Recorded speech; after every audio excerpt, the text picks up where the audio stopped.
ನಿಮ್ಮೆಲ್ಲರ ಪ್ರೀತಿ ವಿಶ್ವಾಸಕ್ಕೆ ಅಣ್ಣ ನಾವು ಎಂದೂ ಕೂಡ ಬೆಲೆ ಕಟ್ಟಲಿಕ್ಕೆ ಆಗೋದಿಲ್ಲ.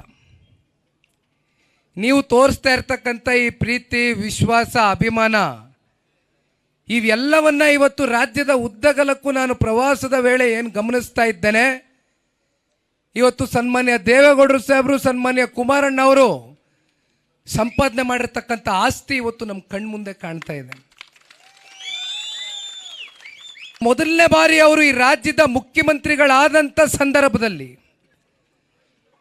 20 ತಿಂಗಳಲ್ಲಿ ಅವರು ಕೊಟ್ಟಂಥ ಜನಪರವಾದಂಥ ಕಾರ್ಯಕ್ರಮಗಳು, ಜನಪರವಾದಂಥ ಯೋಜನೆಗಳು.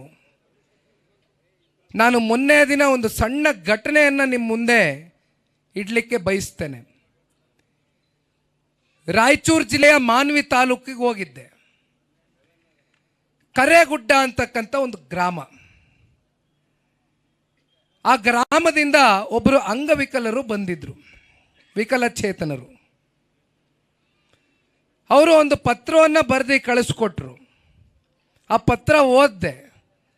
ಅವ್ರು ನೆನೆಸ್ಕೊಂಡಿದ್ದು ಸನ್ಮಾನ್ಯ ಕುಮಾರಣ್ಣ ಅವರು ಗ್ರಾಮ ವಾಸ್ತವ್ಯ ಅಂತಕ್ಕಂಥ ಕಾರ್ಯಕ್ರಮದ ಅಡಿ ಇಡೀ ರಾಜ್ಯಾದ್ಯಂತ ಯಾವ ಯಾವ ಗ್ರಾಮಗಳು ಬಹಳ ಹಿಂದುಳಿದಿತ್ತು ಅಂಥ ಗ್ರಾಮಗಳಿಗೆ ಒಂದು ಸುವರ್ಣ ಯೋಜನೆಯ ಅಡಿ ಆ ಗ್ರಾಮಗಳನ್ನ ಮತ್ತೆ ಹೊಸದಾಗೆ ಅಭಿವೃದ್ಧಿಯ ದಿಕ್ಕಿಗೆ ತಗೊಂಡು ಹೋಗಬೇಕು ಅಂತಕ್ಕಂಥ ದಿಟ್ಟವಾದಂಥ ಕಾರ್ಯಕ್ರಮ ಅದು ಗ್ರಾಮ ವಾಸ್ತವ್ಯದ ಕಾರ್ಯಕ್ರಮ ಆಗಿತ್ತು ಅಂತಕ್ಕಂಥದ್ದು ನಮ್ಮ ಗ್ರಾಮಕ್ಕೆ ಬಂದಿದ್ರು ಅಂತಕ್ಕಂಥ ವಿಕಲಚೇತನರು ಒಬ್ಬರು ನೆನೆಸ್ಕೊಳ್ತಾ ಇದ್ರು, ಪತ್ರದಲ್ಲಿ ಬರೆದಿದ್ರು. ಸನ್ಮಾನ್ಯ ದೇವೇಗೌಡರು ಸಾಹೇಬ್ರನ್ನ ಬೆಳೆಸಿದಂಥ ಹಿರಿ ವಯಸ್ಸಿನ ಹಿರಿ ಜೀವಿಗಳು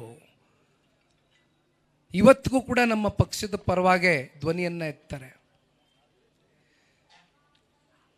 ನಿಮ್ಮ ತಾತ, ನಿಮ್ಮ ಮುತ್ತಾತ, ನಿಮ್ಮ ತಂದೆ ಇವತ್ತು ನನ್ನ ಕಾಲದವರೆಗೂ ಸನ್ಮಾನ್ಯ ದೇವೇಗೌಡರು ಸಾಹೇಬ್ರನ್ನ ರಾಜಕೀಯವಾಗಿ ಗುರುತಿಸಿದ್ದೀರಿ, ಬೆಳೆಸಿದ್ದೀರಿ.